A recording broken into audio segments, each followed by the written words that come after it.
안녕하십니까, 하방천입니다. 오늘은 백호살에 대해서 알아보겠습니다. 이 백호살은 사주 신살에도 나와 있는 것이죠. 사주에 백호살이 있으면 그만큼 흉사가 발생하는데요. 풍수에서도 이런 백호살은 흉한 일을 발생시키기 때문에 피해야 할 사항으로 보고 있습니다. 그래서 하단에서 교재에서 말씀드렸듯이 일종의 흉신으로 보고 있고요. 청룡과는 반대가 되고 있죠. 청룡은 좀 길신인데 백호는 흉신으로 보고 있습니다. 피를 본다라고 해서 혈광지지를 일으킬 수 있기 때문에 피하는 것이 좋다라고 하는 것이죠. 만약에 청룡은 왼쪽에 있는데 집의 왼쪽입니다. 집의 오른쪽은 이제 백호라고 보시면 될 것 같습니다. 집의 오른쪽에 공사를 하거나 또는 집의 오른쪽에 건물이 들어앉아 있거나 청룡에 비해서 건물이 더 크게 돼 있다면 백호사를 범한 것으로 봐야 합니다. 여러 가지 경우의 수가 있기 때문에 조금 더 깊이 이해를 하시는 것이 좋습니다. 현재 내가 살고 있는 전원주택이 백호사를 범했는지를 알려면 이런 것 등을 살펴야 되겠죠. 또는 이제 원룸이나 이러한 것도 빌라도 마찬가지입니다. 주변에 건물에 높낮이가 있고 또는 오른쪽 왼쪽 건물이 들어서 있기 때문에 여기에 음양의 균형이 있는지 깨졌는지 이런 것 등을 살펴볼 필요가 있는 것이죠. 백호가 손을 펼치면 이게 백호신수라고 하는데요. 백호가 백호자락에 건물이 쭉 뻗어 있으면 이렇게 보시면 됩니다. 음기가 강하고 양기가 화하기 때문에 음기가 아주 양기에 비해서는 상대적으로 심하게 강하다. 이럴 경우는 이제 재혼의 손괴와 재혼불통으로 재물을 얻기가 어렵다고 보고 있는 것이죠. 자, 이런 것은 이제 그만큼 재물에 음양이 깨지면 영향을 줄 수 있다는 것으로 보시면 될 것 같고요. 백호의 탐두살이라고 있습니다. 탐두, 몰래 엿본다는 것이죠. 백호 방향에 탐두살이 있을 경우에 음양의 균형이 깨졌기 때문에 파재, 재물이 깨지고 산재, 재물이 흩어지고 혈광의 전환이 이룰 수 있다라고 하는 것입니다. 자, 이렇게 백호는 뭐 흉한 쪽으로 많이 가고 있죠. 그래서 뭐든지 이 땅이라고 하는 것은 집안 자체가 건물을 지어서 사용할 때 음양의 균형이 맞춰지도록 하는 것이 좋습니다. 가급적이면 백호방이 너무 강한 것은 피해야 합니다. 청룡이 좀 더 강한 것이 유리하고 오히려 더 좋은 영향을 줄 수가 있습니다. 가장 좋은 것은 청룡과 백호의 조화이죠. 조화를 가져올 수 있도록 건물을 안착시키는 것이 가장 중요합니다. 그래서 조화를 이룰 수 있는지는 이제 어느 정도 많은 사례를 봐야 감이 잡히겠죠. 조화가 중요합니다. 균형도 중요하고 조화도 매우 중요합니다. 자, 백호살에 대해서 이제 중국에서는 어떻게 얘기하는지 한번 살펴보겠습니다. 자, 백호를 판단할 때 여기에서 이것이 본체라고 생각하시면 됩니다. 이 본체가 있고 이 본체 오른쪽에 백호 자리입니다. 그리고 본체 왼쪽은 청룡이라고 보시면 되는데 여기에서 청룡의 자락에는 건물이 없는데 백호 자락에는 건물이 들어서 있죠. 이렇게 되어 있는 경우 백호가 너무 강하다는 것이죠. 그러면 음양의 균형이 깨져서 양기보다는 음기가 더 강하게 되고 그에 따른 건강과 또는 혈광의 전환 등이 이룰 수 있다라고 하는 것입니다. 자, 여기에서 본체에서 문이 이렇게 되어 있죠. 이쪽에 되어 있습니다.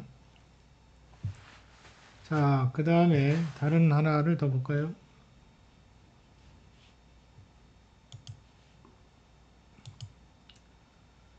자, 여기도 마찬가지로 중간이 본체라고 보신다면 오른쪽에 건물이 청룡자락에 비해서 건물이 더 높게 되어 있습니다.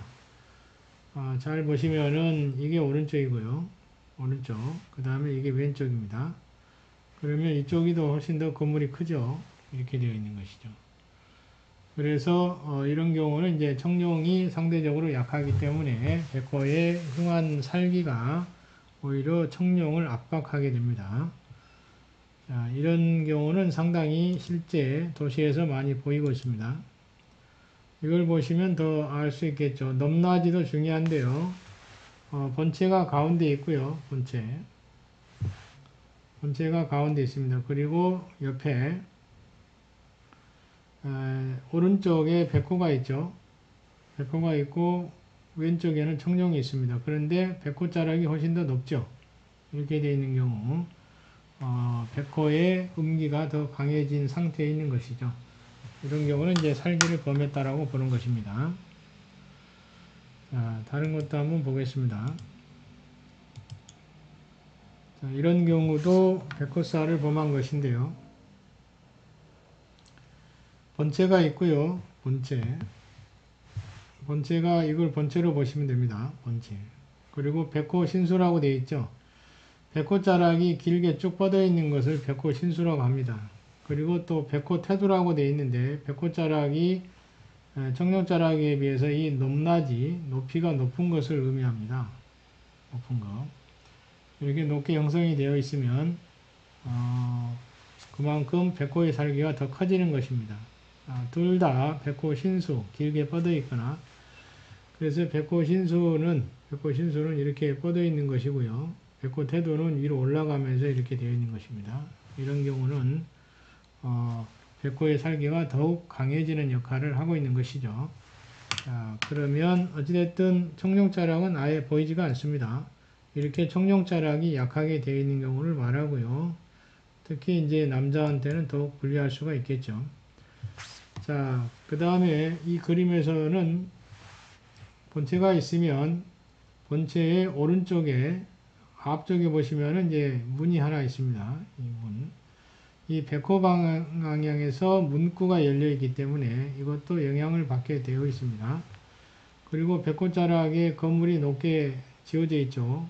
백호 앙두라고 해서 대흉조라고 적혀 있죠. 흉한 일을 발생시킨다라고 하는 것입니다. 자, 이렇게 여러 가지 보시면 백호 자락의 형태가 다양하게 나타날 수 있다는 것을 알 수가 있습니다. 그 다음에 이 그림에서는 보시면 이 출입구가 이쪽에 있는데요. 오른쪽에 차고지가 있습니다. 차고지는 이제 문이 달려 있겠죠. 그만큼 구멍이 뚫려 있다는 것입니다. 이런 경우도 백호 개구락에서 영향을 준다라고 보시면 될 것 같습니다. 백호 탐드라고 하는 것은 이제 오른쪽에 멀리서 탐드살이 있을 경우를 말하는 것이고요. 그 다음에 여기도 보시면은 백호 신수라고 되어 있는데 오른쪽 건물이 더 왼쪽보다 길게 되어 있죠. 이런 경우도 백호 신수라고 하는 것입니다. 자, 여기서는 건물이 오른쪽이 더 높게 되어 있죠. 백호 태도라고 하는 것이고요. 그래서 몇 번 말씀을 드렸습니다. 여기도 그림 보시면은 오른쪽이 건물이 한 채가 더 있어서 백호 신수가 되고 있죠. 손을 펼친 것처럼 되어 있습니다. 그래서 백호 신수살을 범하고 있다라고 하는 것이죠. 옆에 있는 오른쪽 그림에서도 마찬가지입니다. 구성이 이렇게 되어 있고요. 자, 여기 보시면은 본체 오른쪽 우측변에 건물이 하나 더 있습니다. 그래서 대문 우측에 철출한 튀어나와 있는 백호 신수 형태가 백호살이 되겠습니다. 이렇게 다양하게 백호살에 대해서 언급하고 있습니다. 그래서 이것뿐만이 아니고 백호 하암이라고 해서 백호 방향에 만약에 이제 땅이 푹 꺼져 있거나 그렇게 낮은 것이죠. 지대가 너무 낮게 되어 있거나 또는 구멍이 있거나 이런 경우는 여인의 또 유산을 일으킬 수 있기 때문에 주의하셔야 됩니다. 이런 경우는 이제 메꾸든지 보완을 하셔야 되겠죠.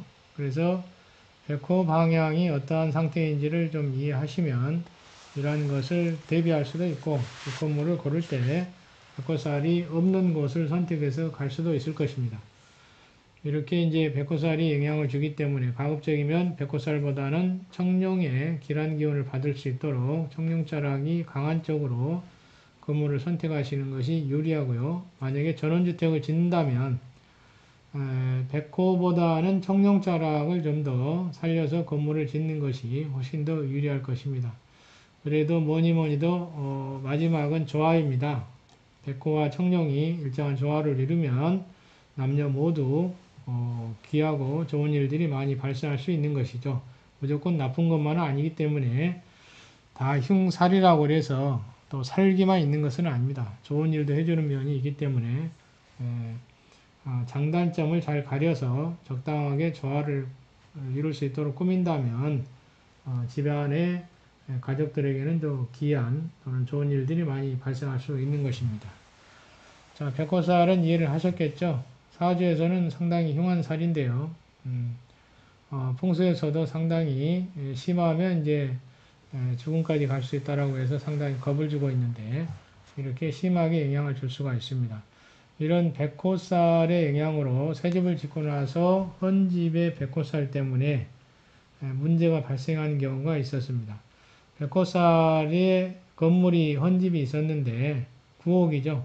그 9억이 백호살이 됐던 것입니다. 그런데 그 백호살의 높낮이에 따라서 영향을 주는데 높낮이에 따라서 남녀에게 영향을 주는 영향이 달라지게 됩니다. 백호살이 상당히 강하게 있었고 또 현관에서 보면 그 백호살 방향에 있는 건물의 모서리가 현관 쪽을 향하고 있는 아주 지붕이 내려와서 현관 쪽을 아주 강하게 찌르고 있는 형태로 구성이 되어 있었는데 역시나 여인에게 어떤 큰 영향을 줬습니다. 이렇게 흉한 일을 발생시켰죠. 자, 이런 사례가 있습니다. 그 주변 환경을 보면 어떠한 원인이 작동을 했는지도 조금은 이해할 수가 있고요. 무작정 당하는 것보다는 주변 환경에서 불필요한 점이 있는지 검토하는 것도 상당히 중요하다고 생각합니다. 이렇게 환경은 하나의 에너지 자장을 형성하면서 에너지체인 인간의 몸에 이렇게 지대한 영향을 미치고 있다는 것입니다. 따라서 조화를 이룰 수 있도록 백호 방향의 살기가 강하다면 약화시키는 쪽으로 재활을 해 주셔야 될 것 같습니다. 자, 오늘은 백호살에 대해서 언지를 해 드렸고요. 또 백호살도 이렇게 어쩔 수 없이 피할 수 없다면 또 재화도 하게 됩니다. 재화도 하게 되는데 도법을 행하거나 도법이라고 하는 것은 이제 중국에서는 이제 도교가 상당히 유행하고 있어서 도사 체계가 구성이 되어 있고 전수되어 내려오는 도법 체계가 있습니다. 법술이라고 하는 것이죠. 기문에도 법술이 있고 유금에도 법술이 있고 다 법술이 있습니다. 그 법술이 있는데 다 도교에서 기원하고 있습니다.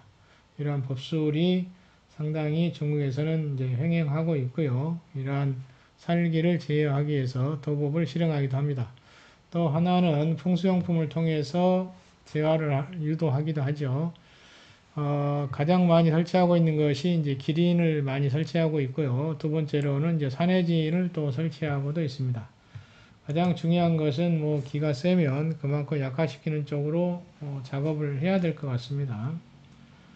자, 이렇게 뭐 기린이나 산해진을 통해서 소재를 하기도 하고요. 개광해서 태길한 후에 설치를 하게 됩니다. 개광을 하지 않으면 그만큼 기력이 약하기 때문에 물건이 살기를 방어하는 능력이 약하다고 보시면 될 것 같습니다. 자, 이렇게 여러 가지 방법으로 백호살을 제어하고 있고요. 또는 법술을 통해서도 제어를 하고 있습니다. 자, 오늘은 백호살에 대해서 알아봤습니다. 주저주절 했는데 어찌됐든 조금은 백호살에 대해서 이해할 수 있었을 걸로 보이고요. 다음에 백호살 청룡 또는 이런 여러 가지 현무 주작에 대해서 같이 또 설명하는 시간이 있을 것입니다. 하나씩 조금씩 설명을 해가면서 좀 더 심화 있는 내용을 설명하도록 하겠습니다. 오늘은 여기까지 하겠습니다. 하방촌 TV였습니다.